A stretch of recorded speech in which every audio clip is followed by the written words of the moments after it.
आज की कहानी की ओर।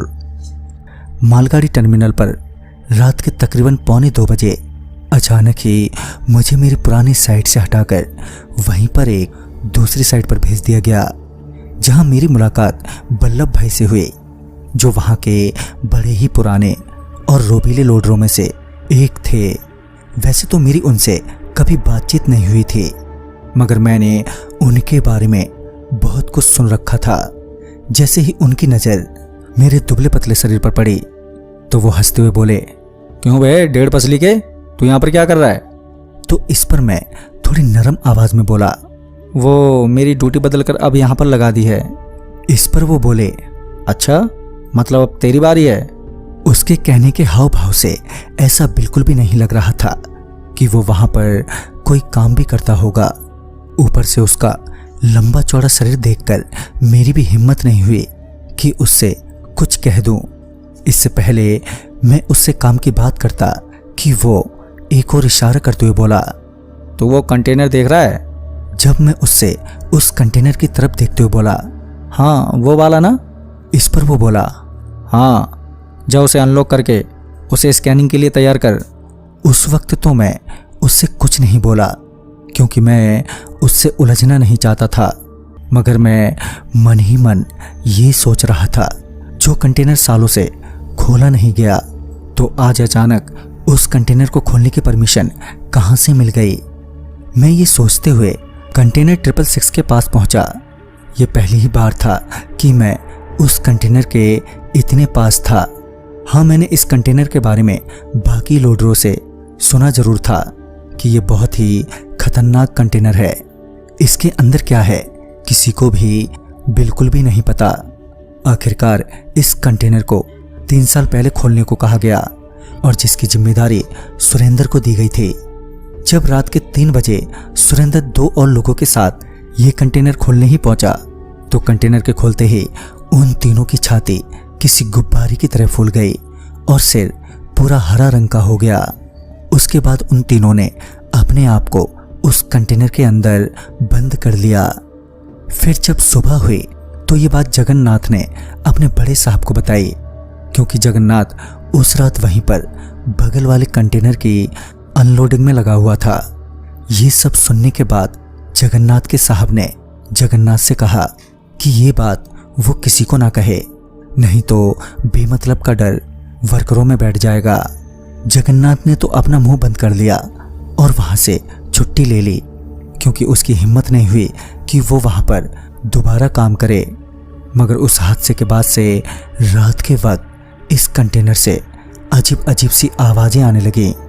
जो भी उस कंटेनर से आती आवाज पर ध्यान देता तो उसके कानों से खून निकलने लगता, जिस वजह से जल्दी ही ये बात पूरे मालगाड़ी टर्मिनल पर आग की तरह फैल गई, जिस वजह से वर्करों ने नाइट शिफ्ट में काम करने से मना कर दिया, जिसके चलते टर्मिनल प्रशासन पर बहुत ज़्यादा दबाव आ गया। आखिरकार टर्मिनल प्रशासन ने दूर से किसी पैरानॉर्मलिस्ट एक्सपर्ट को बुलाया और उसके विजिट करने के बाद से कंटेनर 666 से आवाज आनी बंद हो गई और धीरे धीरे सब कुछ नॉर्मल हो गया। वक्त के साथ साथ टर्मिनल पर काम करने वाला अब नया स्टाफ आ गया था, मगर कुछ पुराने वर्कर अभी भी थे जो इस हादसे के बारे में जानते थे। उन्हीं पुराने वर्करों में से मुझे इस कंटेनर 666 के बारे में पता चला। मैं अभी वहां पर खड़ा पिछली बातें ही याद कर रहा था कि पीछे से बल्लभ भाई चिल्लाते हुए बोले, अरे तूने अभी तक कंटेनर नहीं खोला? इतनी सुस्ती यहाँ नहीं चलेगी, चल जल्दी से काम खत्म कर। बल्लभ भाई के बोलने का तरीका इतना बुरा था कि मेरा तो मन कर रहा था कि उनके दांत तोड़ दूं, मगर मैं ये अच्छी तरह से जानता था कि मैं उनके दांत तोड़ पाऊंगा या नहीं। मगर वो मेरी हड्डियां बड़ी आसानी से पकड़कर तोड़ देता, तो मेरी बेहतरी उस वक्त शांत रहने में ही थी। मैं बल्लभ भाई को जवाब देते हुए बोला, बल्लभ भाई बस हो गया। इतना बोलकर मैंने उस कंटेनर के लॉक को पकड़ा ही था कि तभी पीछे से आवाज आई, तुम यहाँ क्या कर रहे हो? पीछे पलटा तो देखा कि पीछे रिजवान सर खड़े हैं।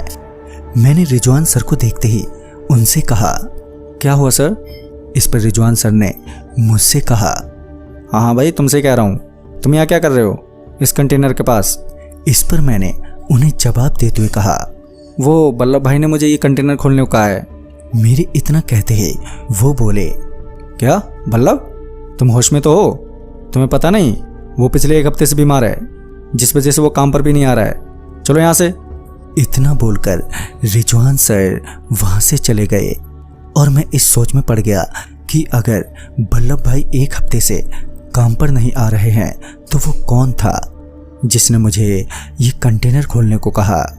अब मैं थोड़ा घबरा गया था और तभी मैं वहां से हट गया, मगर मुझे रात भर घबराहट होती रही, जिस वजह से मैं बीच में ही ड्यूटी से वापस घर लौट आया।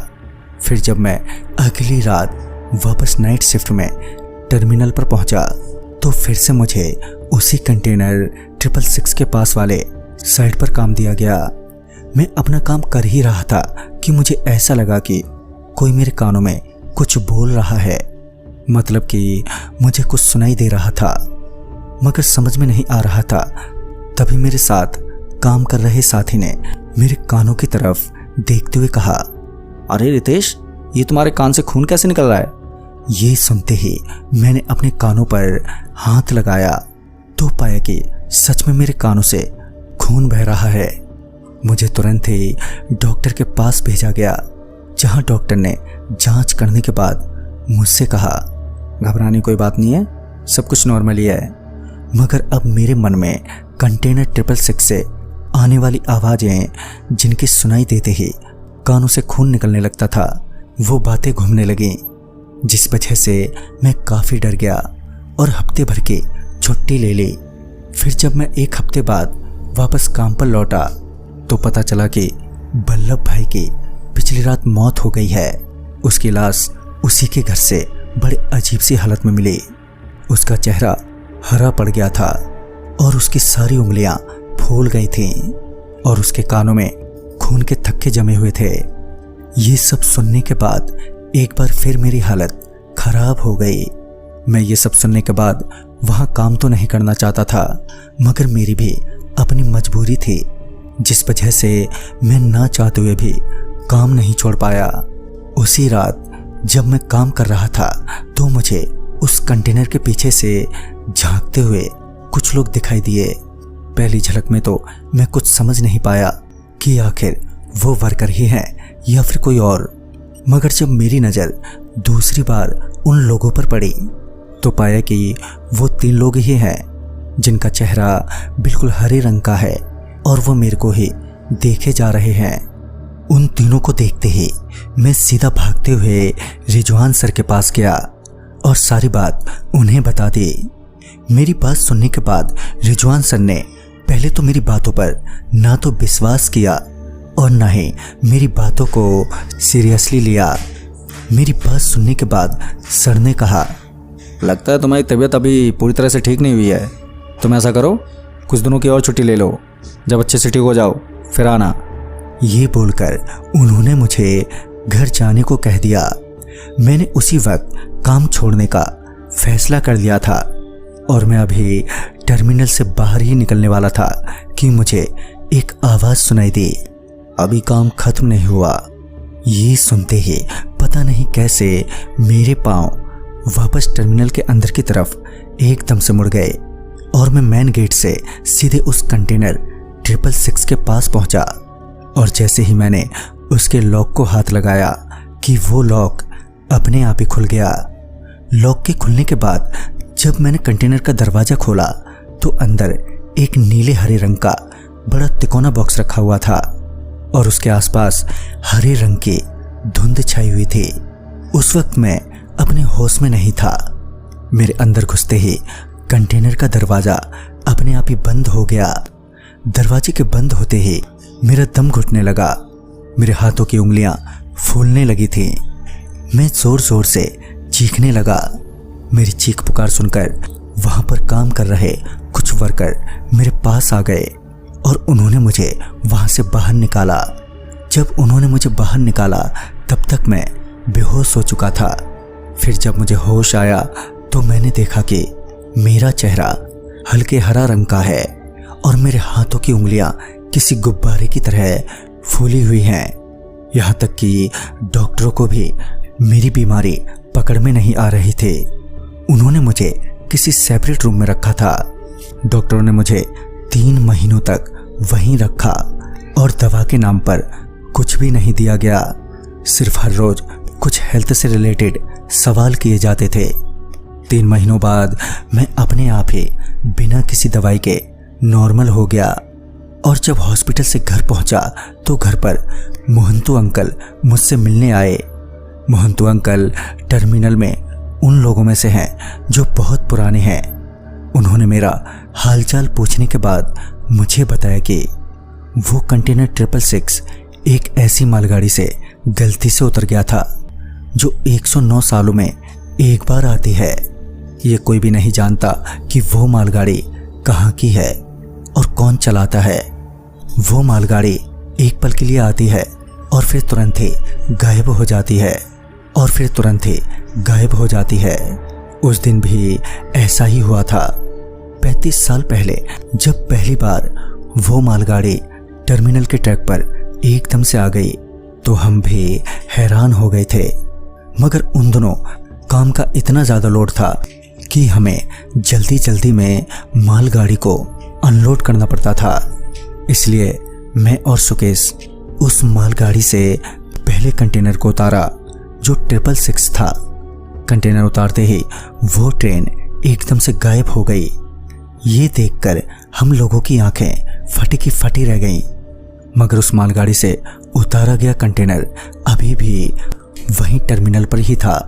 उस वक्त तो बड़े ऑफिसर ने हमें उस कंटेनर से दूर रहने को कहा। मगर सुकेश को जानना था कि आखिर उस कंटेनर 666 में है क्या, जिसके लिए वो चोरी छुपे उस कंटेनर में एक रात दाखिल हुआ। फिर जब वो वापस लौटा तो वो मुझसे मिला और बोला, मोहंतु यार, हमने वो कंटेनर उतार कर अच्छा नहीं किया। अब हम सब मारे जाएंगे। वो कंटेनर हमारी दुनिया का नहीं है। उस वक्त मुझे कुछ समझ में नहीं आ रहा था कि सुकेश क्या कह रहा है। फिर लास्ट में जब सुकेश ने कहा कि मैं आज रात ही मर जाऊंगा तो मैं भी उसकी बात सुनकर बहुत डर गया। उसकी आंखों में एक अजीब सा खौफ था। उस वक्त तो वो वहां से चला गया, मगर अगली सुबह उसकी लाश मिली उसी कंटेनर के बाहर। उसके बाद कुछ दिनों के ऊपरी बातचीत के बाद उस कंटेनर को वैसे ही छोड़ दिया गया। फिर उसके कई सालों बाद फिर एक हादसा हुआ जिसके बारे में तुम्हें पता नहीं है। ये सब जानने के बाद मुझे भी यकीन हो गया था कि ये किसी दूसरी दुनिया का ही सामान था जो गलती से हमारे यहाँ फंस गया है।